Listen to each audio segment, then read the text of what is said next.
I think one of the biggest challenges we face in public education is that we don't deal in reality. We sugarcoat things. And it's so important to say, what is the reality of our situation? Harry Truman once said, I never gave anybody hell, I just told them the truth and they thought it was hell. And there's a lot of truth to that. And the ability to deal in reality and understand your current situation and grow from there is essential, because otherwise you're just building a foundation based on straw, and that foundation's bound to crumble. I was at a school this morning, did a workshop this morning in Northern Virginia, and they were talking about all these percentages, about all these kids. Well, we got an 80% success rate with this group of kids. Well, that's great for that 80%, but what about the 20% that didn't make it? Because behind every one of those percentage points is a name, is a child. And we have to be cognizant that we need to make this personal. We need to create that sense of urgency about what we're going to do today, what we're going to do tomorrow to meet the needs of all kids. When I came to our school in Hartford, Connecticut, we had a 28% dropout rate. Some people thought that was a good thing. Said, these are kids who now we don't have to worry about them taking our state tests.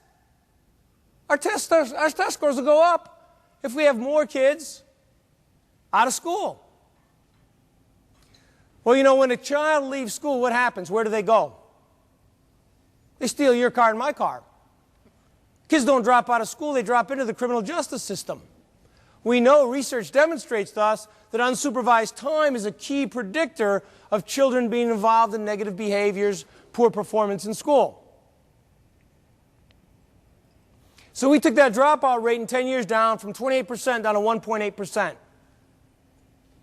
And I still wasn't happy because I wanted a 0% dropout rate.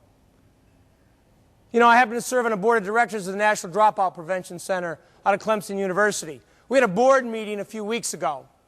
At that board meeting, we were having this discussion about defining a dropout.